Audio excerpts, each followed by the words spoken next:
There's this guy called iDubbbz, and he's doing the whole, like, ironic mustache mullet that a bunch of YouTubers in their early 30s are doing.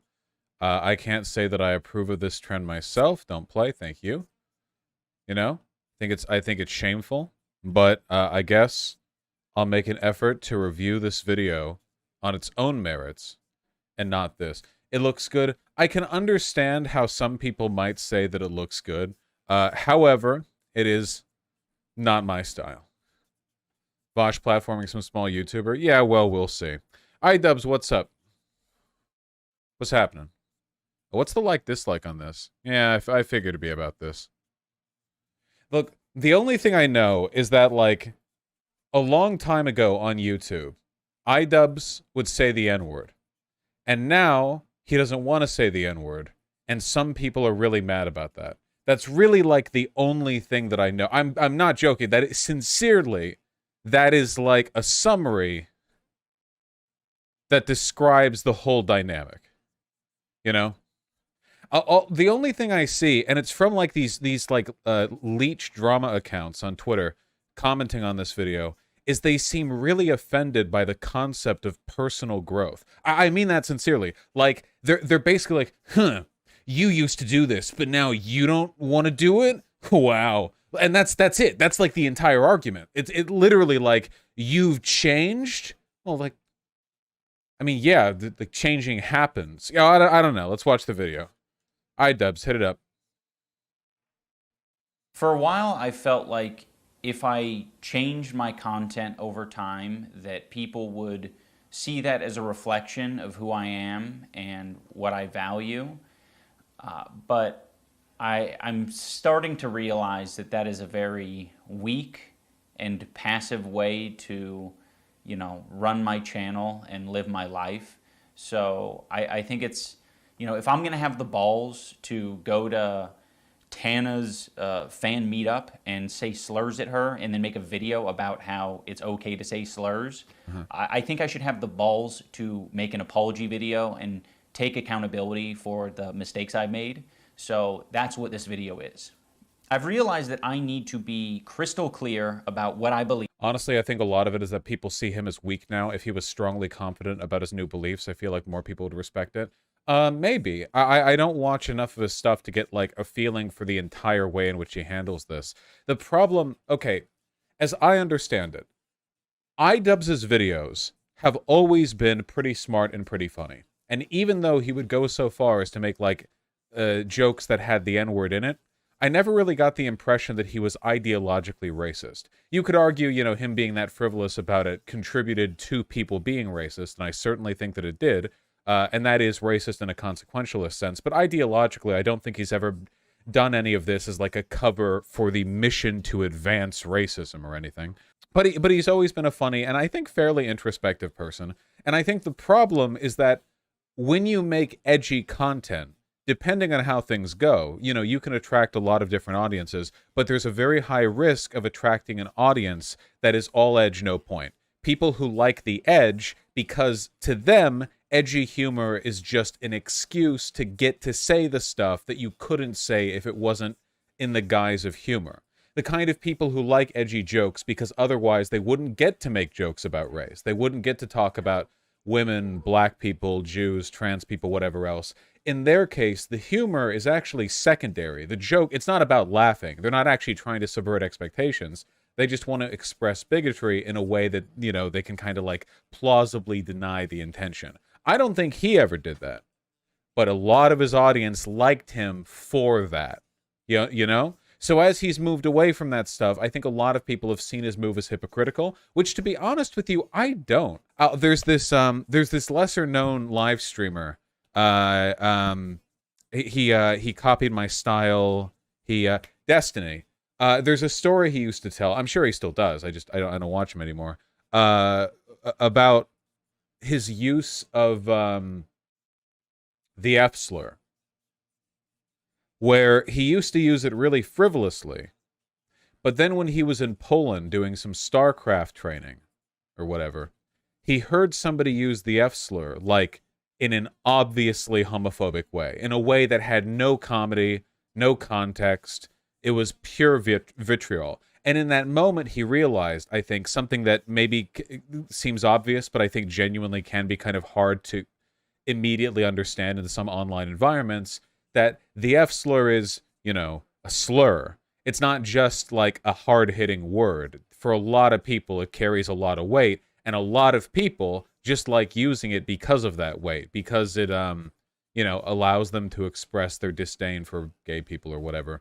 And then he tried to use it less or something like that. I don't remember how the story ends. But you understand what I'm talking about here, right? All right. We'll assume that you do. Okay, move on. Take it away, iDubbbz. So there's no room for ambiguity. I am responsible for creating a lot of hurtful and damaging content on this channel. And I can immediately see why this is getting dislikes if he opens with this. I'll talk about it more in a bit. Also created a culture of apathy and, I don't know, a lot of like cruelty as well. Like, some of the videos I've made have been very, not edgy. I don't think they some of these videos were edgy. I think they were just outright cruel. So I don't want people to, get it confused about, where I stand. I have made some cruel, hurtful content, and I need to... Oh, yeah, I can see why this is getting flack. All right. Man, we're only on minute 1. Acknowledge that, and I'm really sorry that it's taken me this long to acknowledge it. The content I'm talking about specifically are content cop videos and videos where I was just generally criticizing people for very lackluster reasons, and obviously didn't have any accountability online whatsoever on my end. I was morally grandstanding and acting as if I am any better than any of these people that I was making content cop videos on, and I'm not. I'm a human. I'm a real human who makes mistakes, and does he think he's not better than like Leafy? Ooh, yeah, he's kind of beating himself up here a little bit, huh? A different set of mistakes than the people I was making videos on, but it doesn't matter. I don't think anyone deserves that level of cruelty or hate. It's also indoctrinated a lot of people into thinking that this is an okay way to behave, and it's not. It's super irresponsible and shitty. I am very insecure about my ability to create interesting content or like entertain. It's gotten better over the years, but it's something that I have struggled with constantly. And it's one of the reasons why I, kept making this hurtful content. I ended up pivoting it into other things because I felt bad about it, like innately. But it's still something that I struggle with, and I don't want you to interpret that as an excuse, but I hope that that is relatable to other creators who maybe struggle with the same thing. Okay. I've talked about this a little bit before, and I'm going to talk about it now in this context, okay? I want to talk to you guys about a little bit of self-help advice. I mean this sincerely, all right? Maybe you've heard me say this before. If you feel you've done wrong with your friends, if you got a group of friends, you've asked too much of them, you've burdened them in some way, practice thanking them rather than apologizing. It works almost every time. If you apologize, they are socially obligated to say, oh, it was no big deal, something they may or may not actually believe, and that might build resentment, and you feel like you've, burdened them. But when you say, thank you, I know I've been a burden, and I really appreciate you seeing it through and helping me out, that's a bond-building statement that expresses kind of mutual respect. It's a platform on which you can build good feelings. What we're seeing here is kind of the content creator version of this, where I feel like iDubbbz, rather than apologizing for what he was, he should explain why he feels differently now. You want to couch these feelings in affirmative language and affirmative thinking. Now, if he's a generally insecure person, then that's not always easy, and I'm not saying that he shouldn't be forthcoming with how he feels. But what we're talking about here is him saying, I used to make content that I now feel is abusive, and I want to, and I feel bad about it now. And I think that the best thing that he could do in this case is, rather than engaging in the apologetics, he could be aspirational. He could talk about what his intentions were, and he could talk about how he better feels he can do that in the future, right? He can talk about how, he felt like he was taking people down a notch, and that he was, being evocative and shock humor and edgy, funny, and But he may have been doing so in an inelegant or unethical way, but he still wants to do that like underlying stuff. He wants to still do the fundamentals. When you talk in apologetics in this way, the problem and the reason this video has so many dislikes is because he's implicating his audience. See, lots of people like that content cop stuff, like millions. So if he's apologizing and saying those were bad, not just bad like content-wise, but like ethically bad, he's morally impugning the people who watch those. Now, you can argue whether or not that impugning is valid, whether or not it's like he should be, there is like a moral harm or concern if you're like a viewer and enjoyer of that content. I don't think personally that enjoying it makes you a bad person or anything like that, but it's something, if you wanted to talk about it, you can. But that's a very confrontational attitude to take with the audience, you know what I mean? So it's difficult to thread that line, but I guess we'll see how he continues. I'm not confident in my ability to entertain, and I think if I had to rely on my personality to entertain people, that I wouldn't have any amount of success. This is obviously very silly. I guess this is like a pretty clear example of what do they call it? Imposter syndrome. People have criticized iDubbbz for a lot of stuff. I don't think anyone's criticizing him for not being funny. Well, okay, I'm sure some people have. He's a big YouTuber, but like that's a pretty idiotic thing to say. It's iDubbbz, he's a pretty funny guy. I don't know, yeah. And that is really hard to come to terms with. I was being very bigoted in a lot of my videos. Oh no. And I justified it because I didn't think it was too serious, and I thought that people were going to see that I had good intentions. But that's so silly. Casual racism is still racism. Oh, Casual no. bigotry is still bigotry. And I said a lot of things that I look back at and I cringe now, and I'm like, that is an awful thing to say. It doesn't matter what my intentions are. Like, if I'm hurting people, I'm hurting people. And Okay. Ooh. Okay. Here's another really good bit of advice. So this is a rhetorical thing. All right. If you are making comments about your content in a way that kind of implicates the interests of the people who watched it, the best thing that you can do to make people not feel attacked by this is to divide your audience into two groups, the good ones and the bad ones, and to nebulously refer to the bad ones as a kind of, well, some people took it too far and did this, because then every audience member who thinks themselves a good person will automatically slot themselves in the good person category, and that way you don't immediately create this friction that leads them to then stop paying attention to the video. When people feel attacked or directly confronted, especially like young people or insecure people or emotional people, and the way he's phrasing stuff here will definitely lead to those feelings. They shut down, they stop listening. So you want to levy these criticisms in a way that invites the individual to question themselves. Have I done the thing he's talking about, or am I fine? You don't want to be watching the video and to get the impression that he's just flatly saying, oh yeah, it was racism, we were all racist, we watched racist videos, they were racist, it contributed to racist harm, so on and so forth. How could people feel attacked by this? That's seriously some thin skin if they do. Let me try to think of a good comparison here. Okay. I get in fights with people online a lot. I always stand by what I say and what I believe. I'm a pretty confident person. When I do change my mind on stuff, I try to work everyone through my thought process because I feel like we should all kind of move in that direction. Ideally, right? You don't have to agree with me on everything, but I try to construct the path so we know what's happening with me. I guess a good example of this would be a lot of you guys have really valiantly defended me on the principle that I don't really do much active infighting. People attack me and I defend myself, but I don't I don't go out of my way to cause drama. I really don't. If you take a look at disagreements between me and other content creators, overwhelmingly it's a product of their deliberate antagonism to which I respond.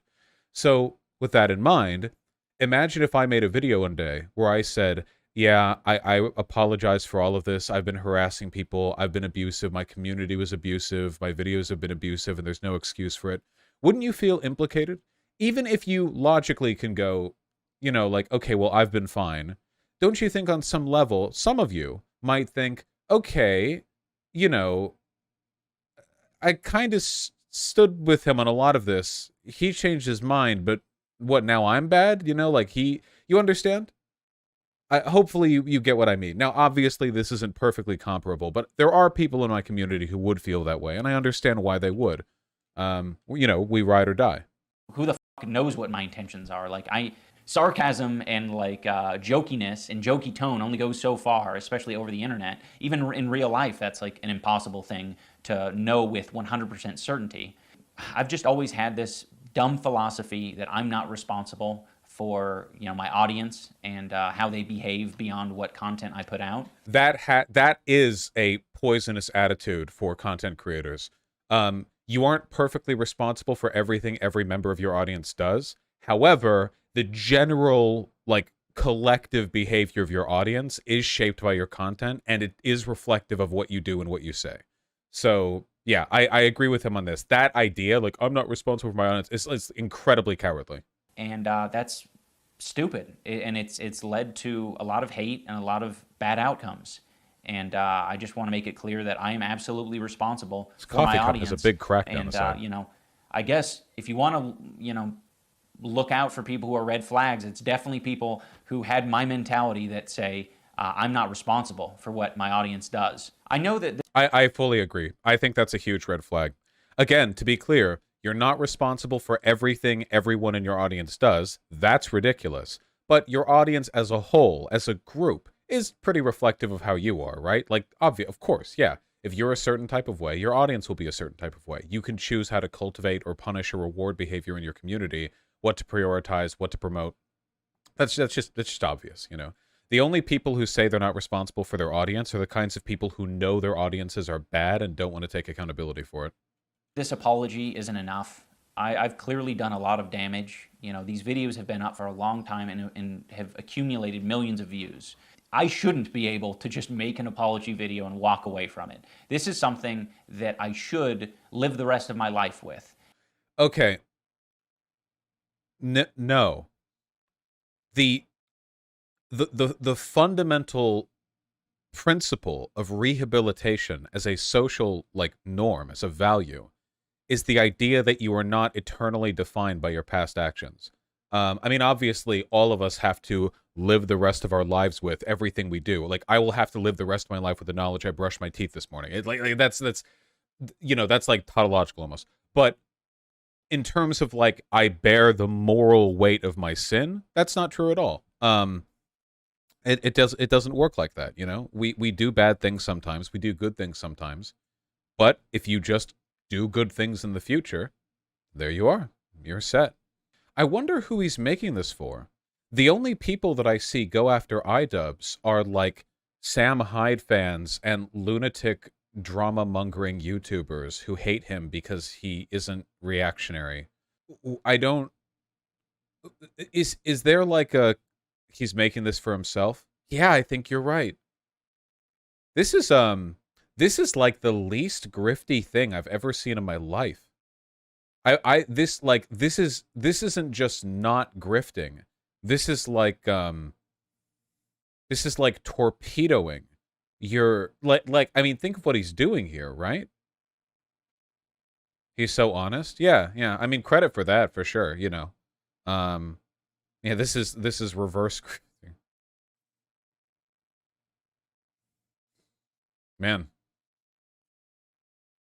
And I expect to. I've profited off of this bigoted content for years, and I've made a successful career out of it.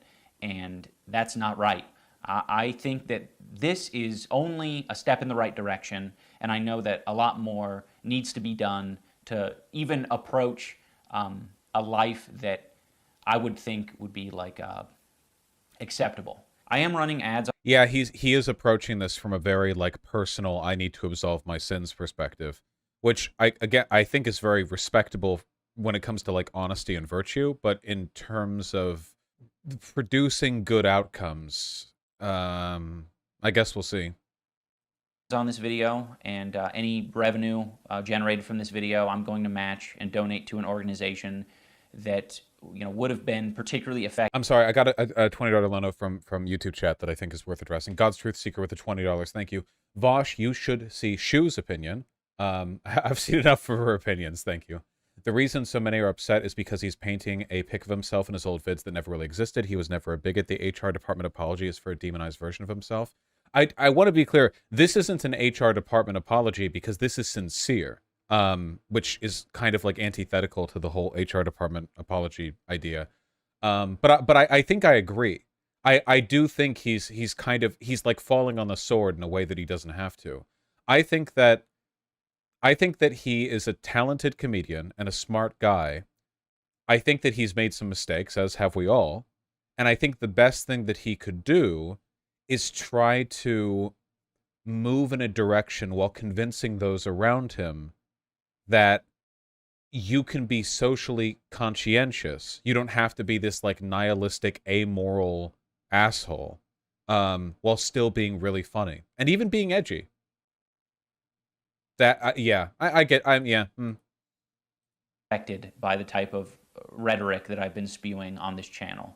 And again, this isn't the end of what I'm doing. This is just the start. I don't feel like a lot of this content represents me as a person, at least not anymore. There was a time where it probably perfectly represented me because I was a nasty, apathetic, insecure person. Now that I don't feel like it represents me and I want to distance myself from it and keep it from, indoctrinating more people, I'd like to unlist the videos so that people, can access them still for whatever, purposes they might want to do that for. But it's not being proliferated on the website. I feel like that's the best solution, at least for the time being. And for anyone who liked those videos, I want this video to be an example and a lesson for you. You can like content, but you can also think that it's irresponsible and it's hurting other people. So just tap into that part of your brain that's saying like, oh, okay, it's probably not that important that this video stays online because truthfully, I've seen it, I've experienced the content, but it's done a lot of damage. We can just let it go. I'm sorry to everyone that I made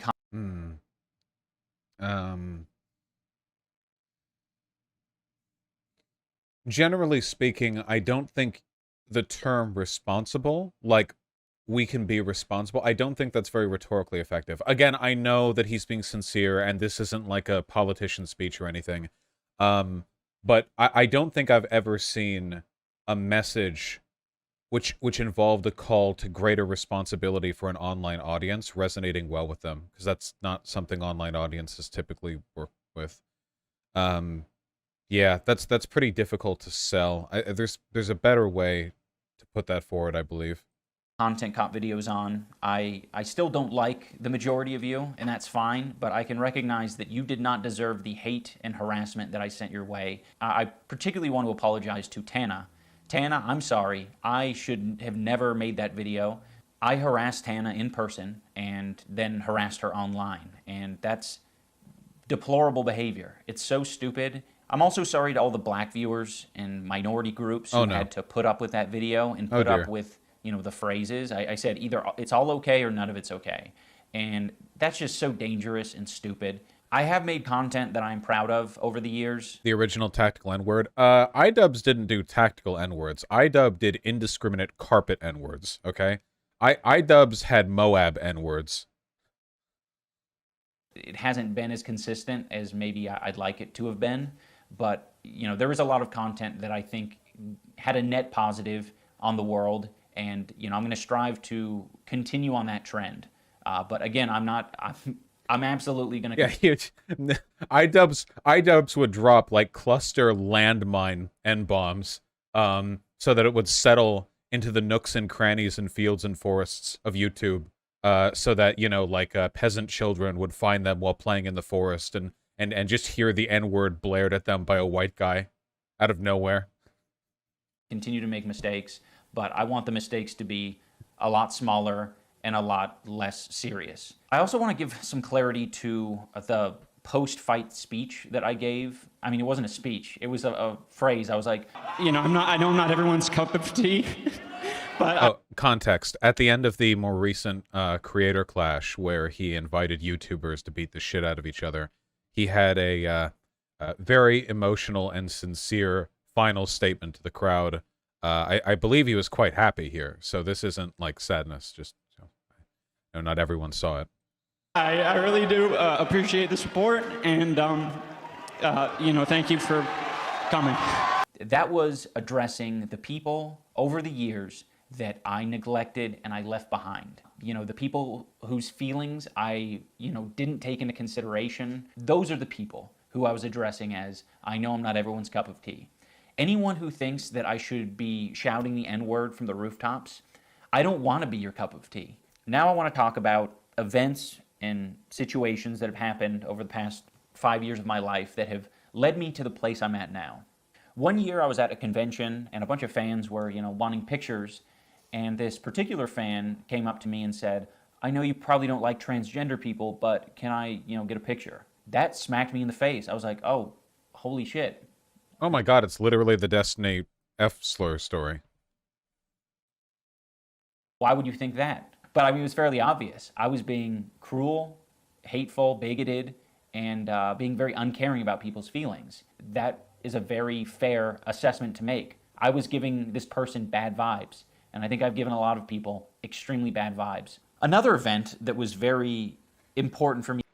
So this is a mark of sincerity that I don't think a lot of people appreciate, but coming face to face with your audience as an online content creator can be a real come to Jesus moment, especially if you're fairly large and you've been at it for a couple of years. Now, every time I've met people from my own audience, I have had a positive experience. So far, that is a 100% success rate in meeting people that I know.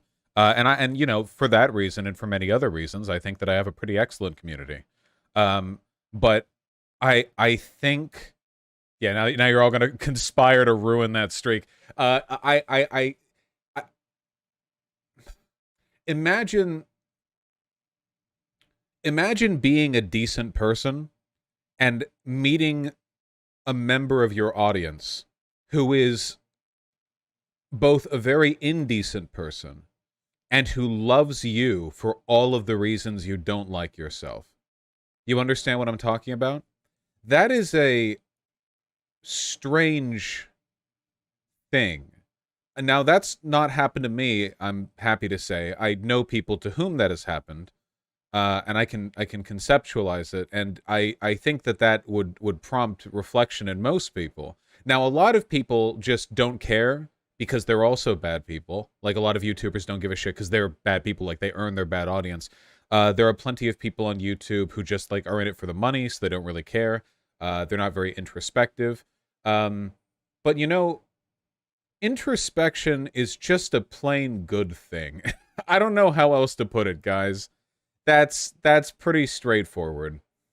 Even if sometimes that introspection leads to like a cringy level of over self-analysis, which I think in some instances is happening here. I don't think over-analysis is the issue. I think it's mostly just like low self-esteem here, and bad rhetoric in the delivery of some of these points. But, the introspection is still valuable. I have the feeling iDubbbz feels this way because of his new friendships guilt-tripping him into this woke scold stance. A couple of things. First of all, he's not woke scolding. Everything that he said is true, with the exception of, I think he's underselling, like, the value of his earlier content, more self-deprecating than anything, but it's not woke. This isn't woke scolding. And for two, I don't know anything about, like, his friends moving him over. I can't confirm or deny that. I don't know. If there are people in his life who have moved him over, who have made him the way he is now, then my only hope would be they're not contributing to, like, a sense of guilt on his part. But I don't know. Like, I don't know anything about his friends. Me to experience was I went on a boxing podcast. I was basically, like, trying to walk back my Tana content cop. I was still very, like, insecure and uncomfortable with the fact that I made that video. And but I was still coping. You'll see me struggle in this clip to say that it was wrong. So I just wanted to let you talk on that, right? Because obviously using the N-word is definitely frowned upon by a lot of people, especially by a non-African American. But I was just curious.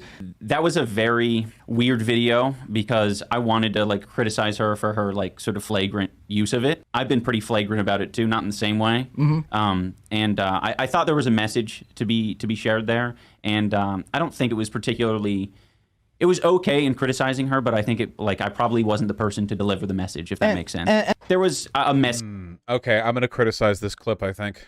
That I was trying to put out there, and like I'm not really the person to put out that message. I don't regret making the video. I think there's bits and pieces to take from it that I think are valuable, but I probably wouldn't make it these days. I'm very grateful to those guys and how they broached the subject. I think if we're speaking from a purely utilitarian perspective, I would think it ideal that iDubbbz successfully convince as many people in his audience as possible that what he's doing and what he's feeling and what he's thinking right now are like valid and reasonable ways of thinking. In other words, how convincingly he delivers his arguments, that's an important part of this. That's on the table. Rhetoric is always on the table. Even if you're being sincere, even if you're pouring your heart out, it's always there. And I don't generally think that line, I'm not the person to make this, or I'm not the person to say this, I think like that has a hit rate of like a flat 0 outside of like very left-leaning communities. Because it comes across like, and by the way, I'm not even a fan of that line. I've always believed that, you should, if you have a good argument to make, you can make it. You don't have to be of any race, background, gender, sexual identity. Like, it doesn't matter. If you've got the argument's true, then you're good to go. You can argue that rhetorically, you might not be the best person to make the argument. For example, if I have a phenomenal argument against the casual use of the N-word that I want to deliver to somebody, my argument might be objectively correct. However, I am rhetorically hampered by the fact that they could pull up clips from my stream. As an epic debunk of my perceived authenticity, which wouldn't be a valid counterargument to what I've said, of course, but again, it's optics, it's rhetoric, it's a mess. That's politics, baby. You know how it is. All that, no, I know he wasn't explicitly talking about race. I'm just saying in general. Okay. All together, though, broadly speaking, I feel like if I was in his position, I would do everything in my power to try to sell people on the idea that I still think those videos were funny because I made them with a different set of intentions, with a different lens, with a different framework than I currently have. In retrospect, he appreciates the value, but upon reflection, he now sees problems that he wants to amend, he wants to correct, he wants to improve. Because when he starts saying stuff like, well, I don't think they're valuable at all, they're not funny, I was insecure, this was harmful, it will make a lot of audience members feel attacked. Because, it didn't put me on the defensive. It just made me realize, like, I'm stupid and I really need to, like, acknowledge these things. Like, what am I doing? I'm still trying to make excuses for myself and, like, why I made that video. It's like, it was a dumb idea. I harassed someone. I was saying slurs and I was trying to justify it all. A very big thing that has sort of altered my view on all of this is just the amount of hate and harassment my wife Anissa has received over the years. She's had to deal with it from the beginning of our relationship, and I have done a horrible job at acknowledging her and her feelings for it. A lot of the time I just thought that was her problem, or that was other people's problem. Like, it's not my problem that you're getting hate and harassment. And it's like, no, it absolutely is. That's the culture that I cultivated, and I, didn't do anything to change that. Over the years it's changed a little bit, but I don't think I've still fully acknowledged how responsible I am for the amount of harassment that Anissa has had to deal with. And this year I decided to speak more candidly. He was nagged into making this video. I think that's a really stupid thing to say. We don't need to strip agency from the process here, okay? Even if you disagree with the stuff he's saying, I mean, I would need to see evidence to that point. Right? I mean, this comes across as pretty sincere to me. If you have any criticisms for it, I think you should squarely level it at him. There's this tendency by nag. I don't know. Do you mean like the wife or the girlfriend or whatever? I forget the exact. Even though he just said it, I forget the exact nature of the relationship. There's always this like. There's this narrative of like women being a corrupting force on the men they're with, and his partner is a OF model. I remember that much. So a lot of right-wing people are like, you cuck, your hot girlfriend's tits are online. This is important somehow. And like, she's like ruining him, she's corrupting him, which like the idea of women being this like temptress force that turns men astray and ruins them. This is like a millennia old thing. But like this is like this isn't even medieval thinking. This is like Mesopotamian thinking, okay? You'd need evidence to make that claim. And be more open about who I am as a person and to speak on my life a little bit more.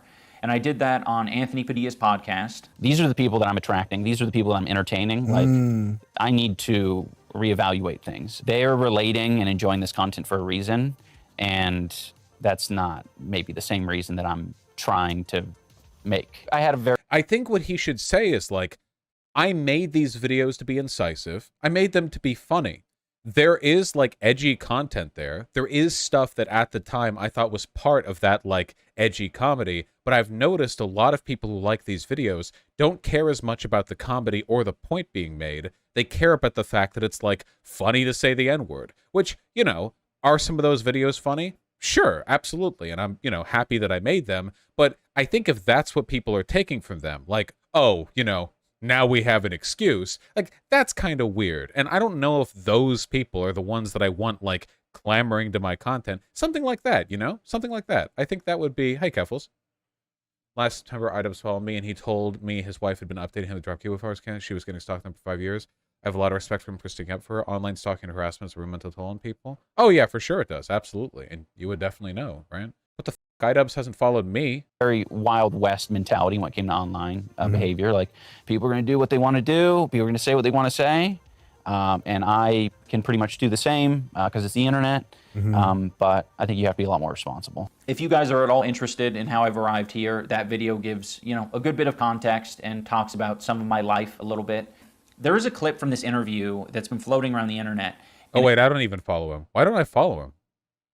It's me calling my fans antisocial and basement dwellers, and I was like, I didn't like, interacting with my fans. I just want to be clear, like, that was my realization.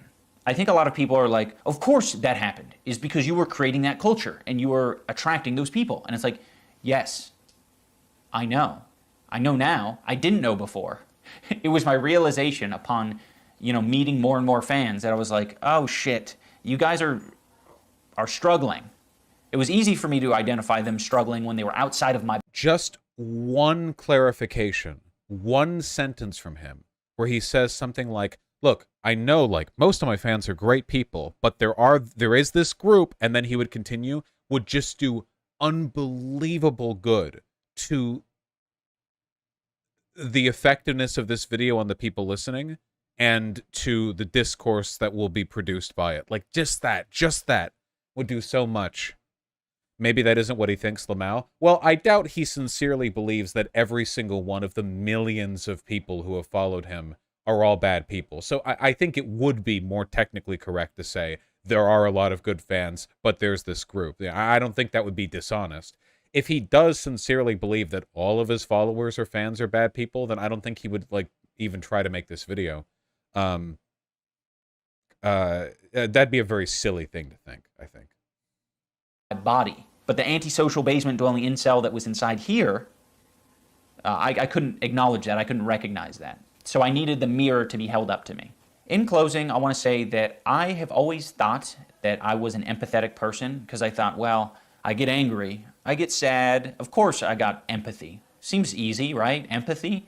I definitely have that. There were moments where like a dog would die in a film and I'd cry. So it's like, of course I have empathy.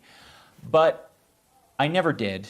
I think only in these past couple of years have I gained the ability empathy, and I'm very ashamed to admit that. It sounds really pathetic to say at the age of 32 I've acquired empathy, but I have, and I've realized it because I just like can't help myself but like feel for other people's pain and suffering now. I'm still not perfect. I think that is, my empathy meter's only maybe like a quarter of the way filled up potentially, but it's at least there. And I just want you guys to know that you can unlock ability empathy if you experience more life. It might take you getting hurt a little bit, but it's worth it. It is so worth it. Yeah, yeah. I'm not gonna lie, even with my personality as is, if I was like an iDubbbz super fan, I probably would find this video pretty patronizing and or condescending and or like a direct attack on my personality. There's very little room being carved out here for the possibility of having enjoyed his content and not already being a bad person. Like, rhetorically, the way this is framed, it doesn't seem to be giving room to that, which is just going to have a lot of people being pretty defensive, you know? He's got to be in a pretty bad emotional place. That's really unfortunate. It's going to be worse after this video because people are going to react to it, well, already are reacting to it really negatively. Of course, keep in mind, nothing that he's saying here is wrong. And the people attacking him over this are, of course, empathy deficient. I mean, look at this video. Imagine getting, imagine attacking him over this, right? Like, he's not wrong. He's right. They're dipshits. Just purely in, like, a pragmatic sense, rhetorically. It is unfortunate. Can we see the like-dislike ratio? It's like 50-50. Or no? It's 2-1. And it's 3/5 to 2/5. So thank you for watching, everyone. I do want to create more regular content, and Bosch, reach out. I don't have the pull to talk to iDubbbz. He's quite a bit larger than I am. I don't want to just have the next 5 videos be apologies. So I have uploaded a squirrel video on my second channel. If you want to watch that. I guess as one final thing, I just want to thank everyone who's given me the space and the compassion to grow as a person, because it's taken longer than it probably should have. I appreciate everyone, and I think most importantly, I appreciate my wife, Anissa. She has been insanely compassionate and helpful and patient in allowing me to grow over the years, and has legitimately encouraged me to be a better person, and not a better person in just like the iDubbbz becoming woke kind of way. She was the one who said that I should try this boxing thing. I would have never done that on my own because I was insecure and I was pathetic. I did this, and I'm so glad I did. It's been amazing. So, Anissa, I love you. You're amazing. Right now you're streaming, but bon voyage, toodles. Yeah. I wish him the best of luck, but I know that, like, this video is going to exacerbate a lot of the harassment that he's received. It seems like he's in too bad of an emotional place to, I guess, fully understand the position he's in. I don't really know. I'm maybe coming at this from the wrong angle, because, like, I talk politics, and I like rhetoric. I like the study of rhetoric. So not everyone is going to make a video like this and think like, okay, delivery, presentation, how do we do this? How do we do that? And I get that fully. It's still important to take into consideration, because I can't help but feel like there's a universe, not the one we live in, but someone else, some other one, where he's not getting anywhere near the flack that he's getting here, where he's, where he got through it. I don't know. Maybe he still will. There's plenty of time, right?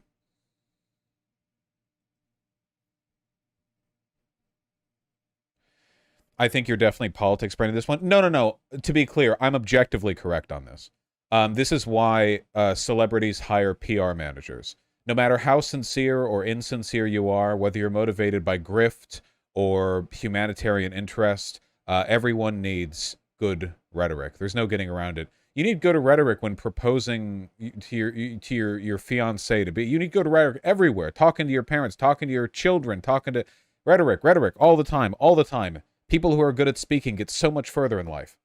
They get so much more out of life, I think, in some instances at least. It's just good to know. Communication skills, very important. And he doesn't falter at all in communication skills. He's a comedian. Clearly, you have to be a good communicator to be a comedian. It's just this particular situation, his feelings of guilt, his desire for absolution, his perception of both his earlier content and his audience, I think they're muddied up a bit. I think they're twisted a little bit because of that guilt. I think that guilt and insecurity are negatively affecting his ability to understand not only the best way to deliver all this, but also the situation at large. But I agree fundamentally with basically every point he's made. Not all the stuff he said about his past, but generally speaking, I agree with it. I think he's a good person. I wish him nothing but the best. I wish I could talk to him, on or off stream.